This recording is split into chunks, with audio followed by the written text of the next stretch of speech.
It is a Tuesday edition, the week of Thanksgiving. How about a serving of canned rock music, huh?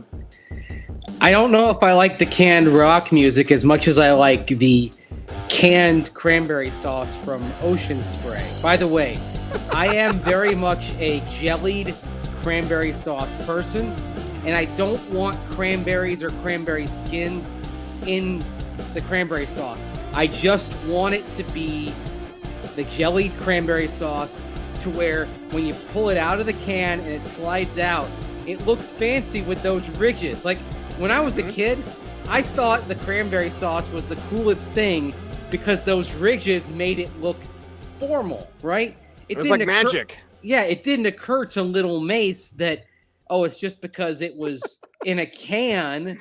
Right. But yeah, I love that stuff to this day. But that's the thing. I got so used to that. I expect my cranberry sauce to be smooth. I don't like the skins in there. They get stuck between my teeth. I've got a problematic crown, so that would exacerbate things. So it's like, yeah, no. Yeah. Well, just we'll give it to me smooth. Right? Just give us to it smooth on Orange and Blue today. Cecil Amy, Andrew Mason. And how did the Denver Broncos replace Kareem Jackson? Mace, I hope it's not with Delaren Turner Yell. I don't mean to be mean, but that's the bottom line. Yeah, I hope it's not as well. You start going through it. I actually went through his possessions. The Broncos give up a touchdown 1 out of every 1.6 possessions that Delaren Turner Yell has been on the field this year. Ooh, that's not good. Ooh, that's like bad. Yeah, that's like over 60% of your possessions when Delaren Turner Yell is playing safety are ending in touchdowns. Obviously, the Miami game spiked that, but let's just go back to the Buffalo game, right? Buffalo gets ziggied on its first 4 possessions, and then PJ Locke gets injured, and Turner Yell comes in. Like that, Buffalo starts to move the football. 3 of 7 possessions from that point forward ended in touchdowns. So this is a concern. You don't want to rush PJ Locke back, but boy, oh boy, you need him out there on Sunday. Even against the Dorian Thompson-Robinson-led Cleveland Browns team, you need PJ Locke out there in the worst way on Sunday. Right, or else you're going to have Delaren Turner Yell as a target. So what can the Broncos do? Hope that Locke is healthy, or try to get Jil Skinner back up to speed, as the case may be, since he was only active once last week? Yeah, and the thing is, are you asking too much of him to step in and play, considering he doesn't have any defensive snaps so far this season, right? It was all special teams. I'll tell you what, when I was walking to the stadium on Sunday, that was when I got the indication that Jil Skinner was going to play, because I saw 6 people all wearing Skinner 34 jerseys. Okay. That can't, Mama Skinner. See that's the thing. When you see a group of people wearing jerseys of a lesser known player, all right, that's not because they happen to like the player. It's typically family, right? That's right. That's what it is. So should have snapped a picture with them. And I'm not saying you're saying this, Mace, because you're not, and you probably agree with me. I'd just rather throw him into the fire. Honestly, from what we've seen from Delaren Turner Yell, I would rather take an inexperienced, we got to cover for this guy, Jil Skinner, than have Turner Yell back out there. And experience is the best teacher. He needs experience. I mean, they can't baby him. They've been hiding him for the whole season for whatever reason.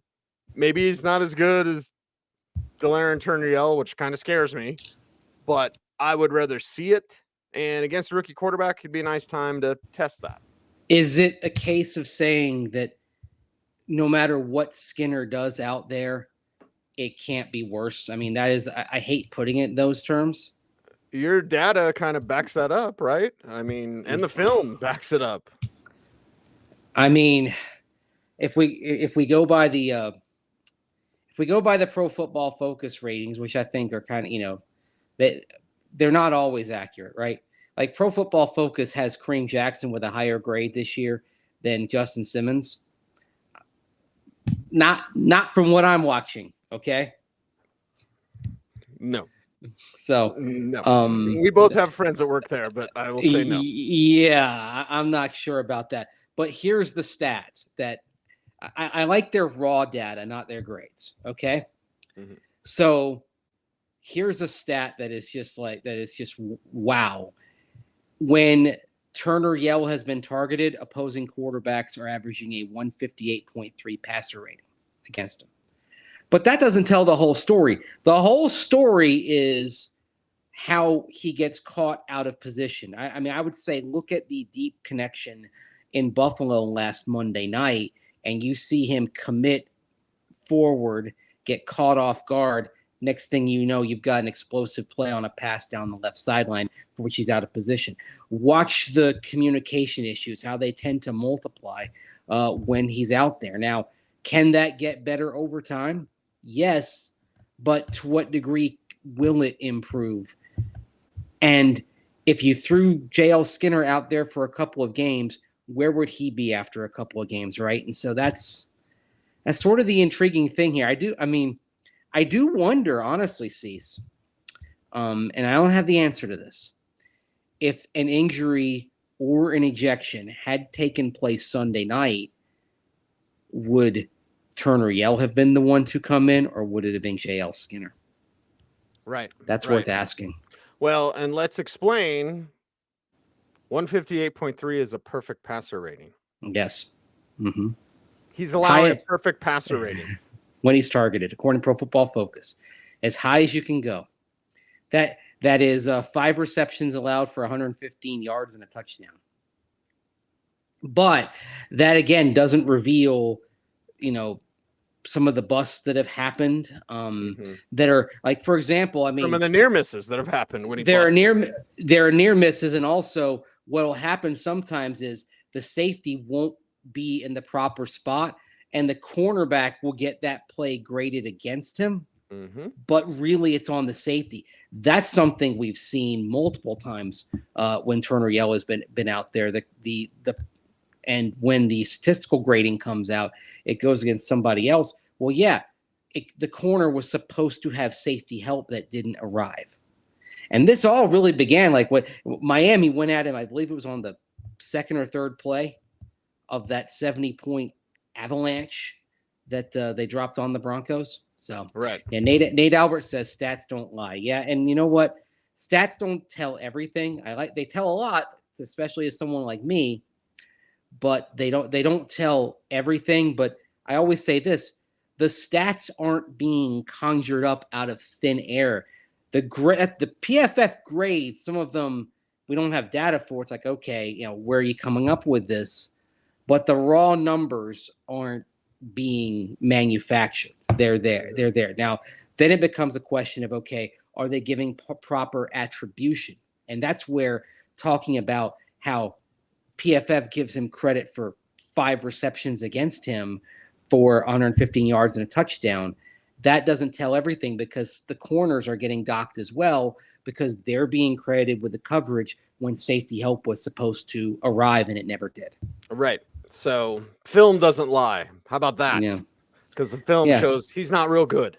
The eye in the sky don't lie. Yeah, I think I heard that somewhere. That's we heard that from Jerry Jeudy a few weeks Mr. Jerry Jeudy, that's for sure. Who knew that he would make an Alan Parsons Project reference?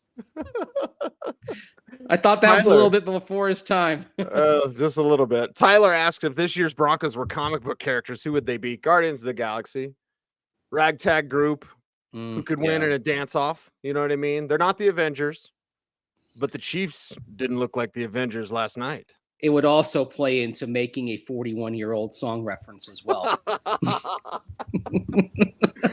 Very good. You got me to guffaw on that one, dude. That's great. Hey, thank you. Thank you very much. They're the Guardians of the Galaxy. Guardians of Empower Field. That's the best part of the whole Guardians of the Galaxy thing is the music for me. Yeah. And it's like they snatched my iPhone. Mm-hmm. A lot of retro on there. What a good soundtrack can do for you. That's for sure. Wes asked a couple of questions. I've seen this on Twitter. So we'll answer it here as we stick with the safety conversation. Wes asks, Will Parks available? And then he says, try Mathis at safety. I suggested to somebody on Twitter, like, I wouldn't mind that, but that's an off-season thing. You're not making that switch in season unless you're absolutely desperate. I do like the physicality of Damari Mathis. Yeah. And maybe a switch to safety would be something that could be beneficial for him, but maybe not. Maybe he's just a corner that's lost his way. It's worth trying if you've exhausted every other option. But I mean, we saw Damari Mathis, he slid down to dime back, and then by last Sunday, he lost the dime back job. Riley Moss was filling in for him there. Right. I feel like with Damari Mathis, we're seeing what happens when a player loses his confidence, unfortunately. Yeah. And it can be really tough to get back. And it's really unfortunate because we were sitting here at this time last year talking about the remarkable growth of Damari Mathis, overcoming the game with all the penalties in his first start against the Chargers and putting that behind him. He appeared to have the short memory that you expect from a cornerback and you hope to have from a corner. But this year it's been regression. I mean, I think we're going to, barring injury, we're going to see Fabian Moreau out there the rest of the way. I think the real question now with Riley Moss, the third-round rookie, becoming the dime back is if something happens to Moreau or Pat Surtain, knock on whatever surface you can find, who comes in? Is it Damari Mathis who comes in, or do they roll with Riley? Right. You're rolling with Riley. WNC Broncos fans says Vance Joseph will get it figured out. I'm concerned about it because safeties tell you everything. And you watch the coach's film like I do, Mace. If you watch the safeties, you can tell what's going to happen. The safety play dictates everything in this league. So Vance Joseph can scheme it up. Okay, that's fine. I have a different opinion on Vance Joseph than most. I'll leave it alone. But I'll tell you this, safety is incredibly important in this league. The funny thing is when I read that comment about Vance Joseph getting it figured out, what went through my mind is, okay, Cease, what do you think of this? Because 2 months ago, you had him fired. Gonzo. Literally the quote over and over, Vance Joseph will be fired, you kept saying. Yeah. Here's the thing, Mace, and I'll debut it on this show. Okay. I was saving it for the drive, but there's no saving it when we're on, baby. It's easy to beat this team, honestly. And I hate to debut that and have everyone lose their mind or whatever. But when watching the film, and I watch every game twice in the league, I usually watch the Broncos 3 times. If you just have a commitment to the run, if Minnesota had kept running the ball, it's not like Denver figured it out. They're scheming it differently. They change it up. It's second half adjustments. No, you can still run. If you do like the Commanders did and have that dedication, even when you're down to running, Minnesota got too cute. And Josh Dobbs isn't that great. Okay. Like, I know he's a great story and the egghead quarterback and the pastronaut, but at the end of the day, they went up against an average quarterback without his best weapon in Justin Jefferson. And the tight end thing is a little less concerning if Justin Simmons is out there knocking away passes, but had they just committed to running the ball, they win that game. It was like Broncos country. They got spooked after Madison's fumble late in the third quarter. Yes. Right. And it's like you can't Buffalo with the James Cook fumble, right? They're like, well, we just can't do this. No, and you're facing Cleveland. I flipping hate the Browns, but you know what they're going to do? Play the great defense and run the ball. Now, it was funny, like on the next possession after the fumble, that was incompletion, OPI, and then interception, right? The possession after that, they did seem to find the plot a little bit more. They ran on the first play of the series on 1st and 10. They ran on the next 1st and 10, but it was called back for holding against Dalton Reisner. Then a short pass, then a run. So they did kind of get that back when they retook the field. But when they were in a situation where they needed to start a sustained drive immediately after the fumble, they got away from it, and they only got away from it for a short time, but that was enough. That's you the window. And it resulted in a pick, and the Broncos got a field goal, and this was a game that this thing ended up being decided on a very narrow margin, right? So if they come out and they run their normal game plan to start that series there with 12:40 to go in the fourth quarter, I don't know if we're talking about a Broncos win. There's a lot of moments in this game. That one, Yep. What we talked about earlier The Kareem hit this week, the Kareem hit that should have been a penalty and it shouldn't have been Broncos ball. I mean, this is, it's not easy to beat this Bronco team, like you say, because I think the Broncos are really resourceful, but the Broncos are really walking a tightrope right now. They are, they're one of the Walendas walking across. And I know at least one moment where it didn't work out for one of the Walendas when I think it was in Puerto Rico, lost his balance and it was caught on camera and it was a disaster. Right. So, yeah. If you're of a certain age, you may remember seeing that. Right. Because it was all over the news. But you may remember Faces of Death. But anyway. Oh my gosh. Whoa. Yeah, that's a reference, huh? Whoa, that's Did you know a lot of that was staged? I did not know that. Yeah, go look into it, because that was like the big thing back in the 90s, like, oh, I got Faces of Death. The band video cassette. And then you'd watch it. It was creepy. Seeing like a parachutist fall into a crocodile farm, stuff like that. But a lot of that stuff was staged.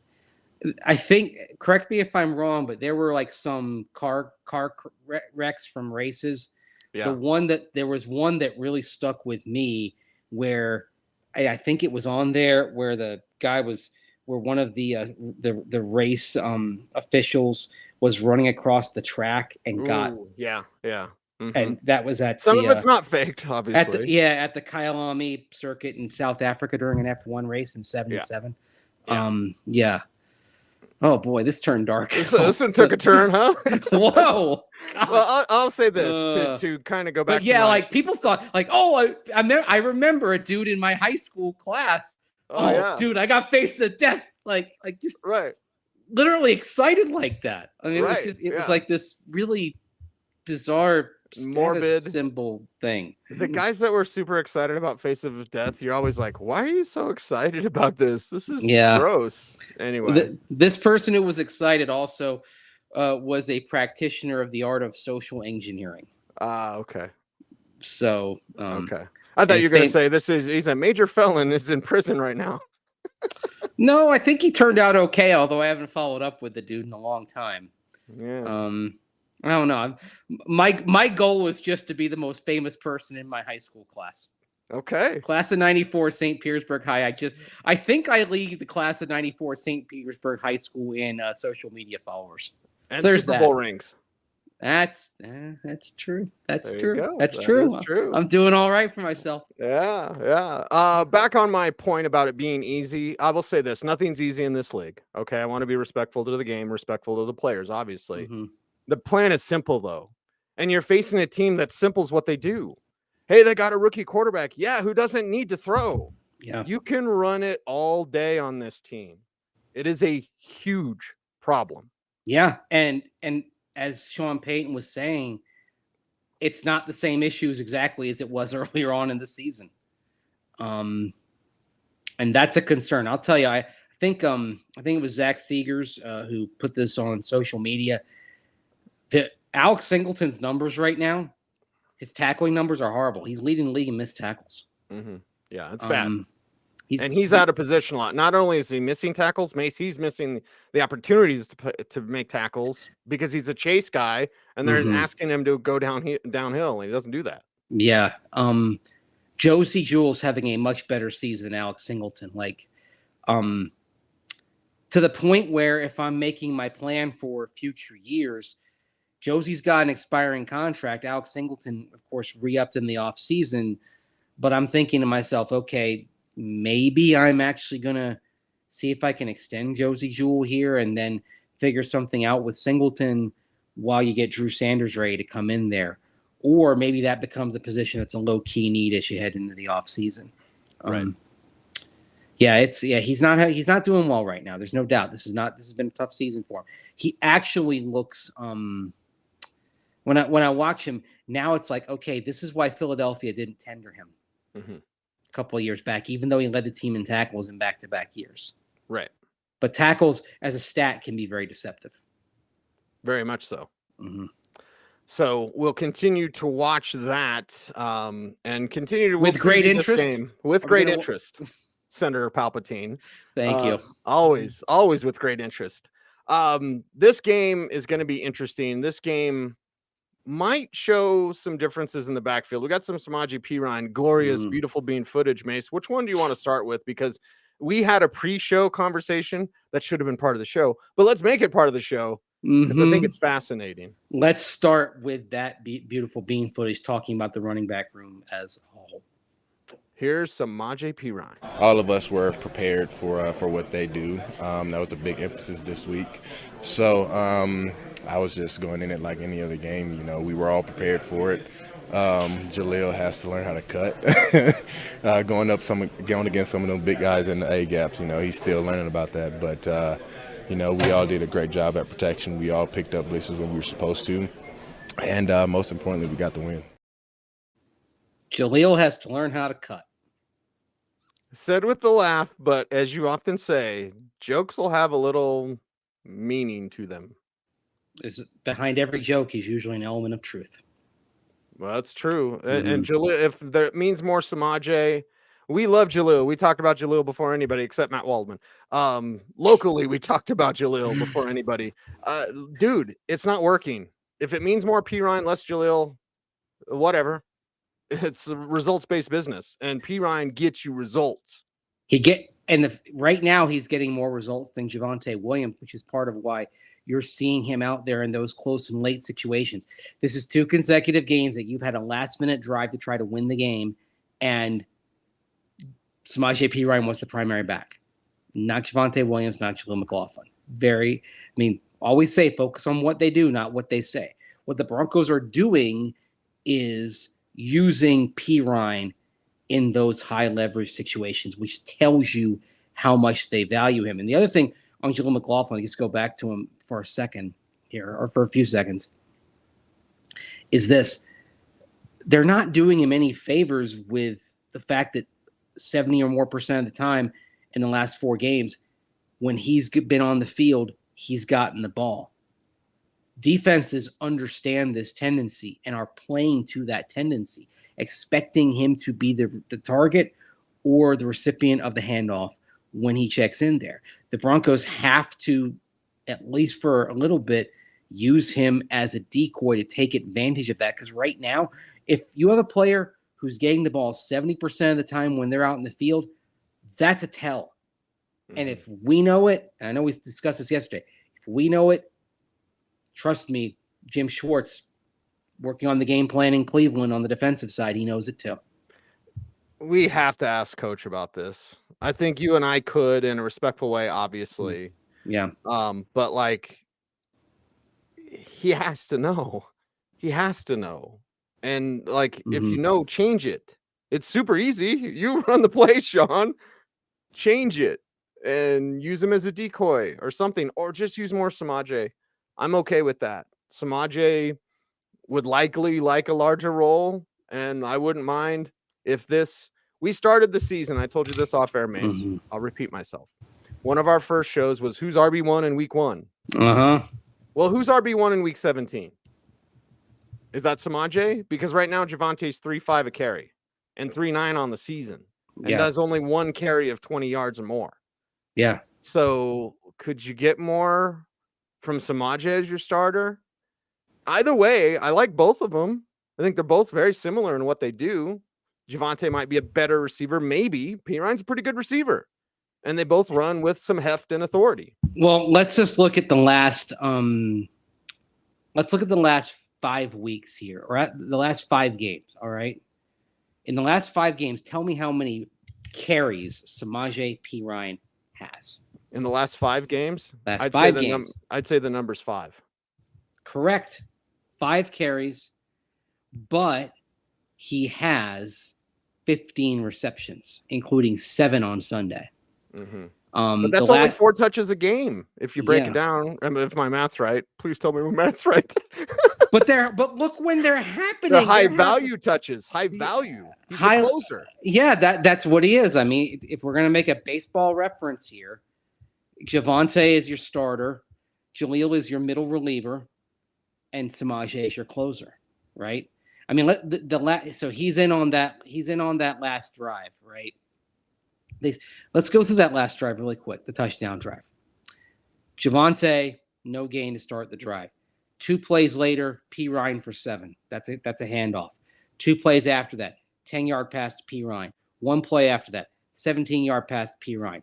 1 play after that, 6-yard pass to Perine, and then the fumble. 2 plays later, 7-yard pass to Perine. So Samaje Perine is touching the ball 1, 2, 3, 4, 5 times in a 10-play drive.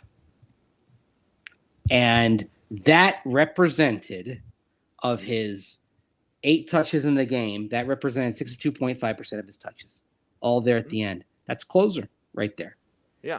And how did it look? And how did it look in the Buffalo game? He had that shovel pass that he caught in the last series in the field, but he had another reception as well. So there it is. He had two receptions on the last series against Buffalo, and the other time he touched the ball was on 3rd and 7 with 9:33 to go in the game on that shovel pass, or the little push pass, I should say, right?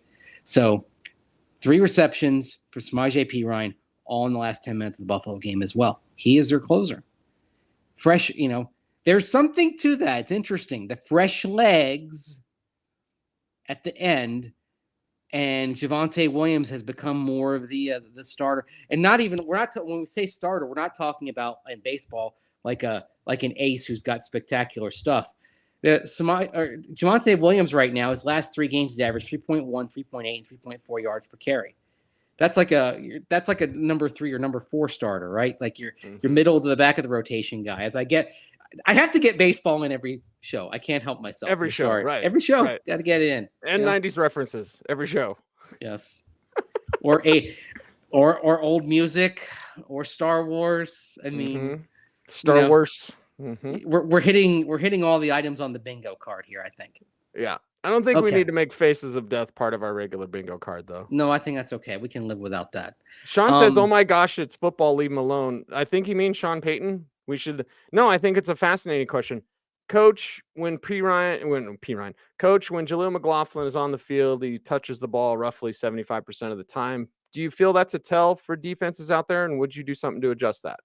There's the question. I think that's a perfectly legitimate question. It's a fair question. It's polite.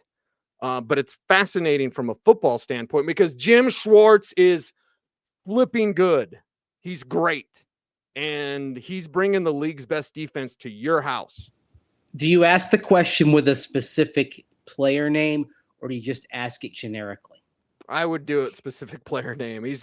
I don't want to hear him beat around the bush and name names and do a list like Russell Wilson does. Why is Jaleel? Okay. Why is that the play? See, I think it would be more interesting to ask without the name, because then you get, I think, more of a philosophical examination, right? Like how would he, and also I think you may get a better response if it's not kind of the direct attack type thing when you bring up the specific scenario, but rather than just a general observation / where you get him to think about the philosophy of it, right? Like if he, as a coach, if he's looking at an opponent and sees that 70% of the time when that player's out there, they get the football, what's he thinking in terms of how he counters that, right? If he noticed, I'm sure if he noticed that with a backup running back, any of the teams that they're facing going forward, Pierre if he Strong. noticed that, use that with the next game. Pierre Strong coming up. Yeah. If he notices that, you think he's not going to Vance Joseph and telling him that? Yeah. Giving him that bit of info. Hey, VJ, just, I was going through this. I just, wanted to pass this along to you. Right. Yep. I'm sure he is. Right. Yep. And I'm sure if it's one of the quality control coaches who's finding it, they want the quality control coach to come in and tell them that, right? They don't want any information withheld. They want it all there, right? And this is a data point. And again, if you and I figured it out, they know this in Berea, Ohio at Browns headquarters. Of course they do. What about the believers in the locker room?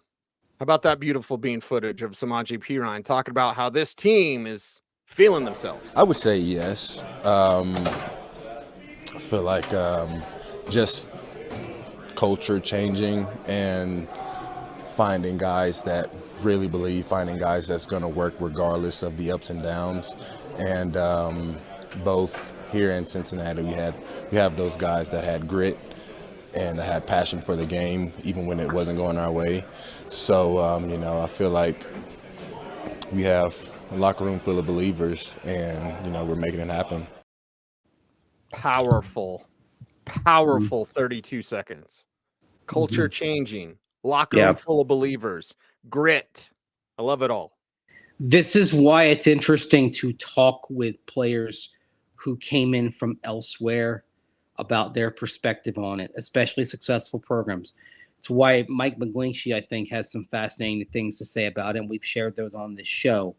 Comes from San Francisco, where he was part of a turnaround. The first year he went to San Francisco, they were 4-12. The next year they were in the Super Bowl, right? Samaje Perine saw it in Cincinnati. Adam Troutman talked about it yesterday. Of course, Troutman was in New Orleans, playing for Sean Payton for a couple of years, right? The interesting thing that Troutman said was that when he came to New Orleans, that culture, that belief was already established. So it was a lot easier for Sean Payton to kind of get buy-in at first because, as John Fox would say, they had some skins on the wall, right? Mm-hmm. Not so much here, right? And that's why at 1-5, honestly, at 1-5, this team didn't have a heck of a lot of juice to it. Mm-hmm. But when you started having some success and players could see something tangible that was resulting from everything, then it feeds on itself. Now, the interesting thing going forward in these next couple of games is you're facing a couple of teams that feel the exact same way, right? Mm-hmm. Cleveland is sitting at 7-3, even without Deshaun Watson. They're in pretty good shape for a playoff spot. And then Houston got the win, kind of like the Broncos did against Kansas City and then against Buffalo. Houston got that belief-affirming win when they went to Cincinnati. They'd had the comeback late against Tampa Bay the week before, but when they went to Cincinnati and pulled off the upset, the walk-off win there against the defending AFC North champions, that was the thing that kind of got their culture going, right? And I think that's what's interesting about these games is you have a lot of belief. You're about to face two teams that really are in that same stage of having belief as well, right? So maybe we'll see. Somebody's going to have their belief knocked for a loop on Sunday when the Browns come into Denver, right? Mm-hmm. And how do you respond to that? Because this is the other thing. It's easy to believe when you keep on winning. What happens when you have a setback? It's still kind of fragile here, even with the 4-game winning streak. It's still everything is fragile. Everything's on knife's edge right now. So well, and we'll get into more later in the week, and I'll wrap it up, Mace, because we're some chatty blankety blankers. You are going to get out physical against Cleveland. Again, I hate the Browns, but in charting their plays, they're going to beat the crap out of you. Mm-hmm. How do you respond to that? You beat the crap out of them. Mm-hmm. Take it to them. Because you know what? You want to play a tempo game, but they're going to try to throw it back in your face, just like Minnesota did on Sunday. Mm-hmm. And if Minnesota hadn't briefly lost the plot there in the fourth quarter, probably would have won the game. Seek the truth and speak the truth. It's what we do on Orange and Blue today. He is Andrew Mason. Follow him on all the socials at Mace Denver. I'm at Cecil Amy saying thanks for watching, everyone. We appreciate you. Do the YouTube things, like, comment, share, subscribe, hit the notification bell so that you never miss a vid. Stay tuned, and would you always please stay frosty,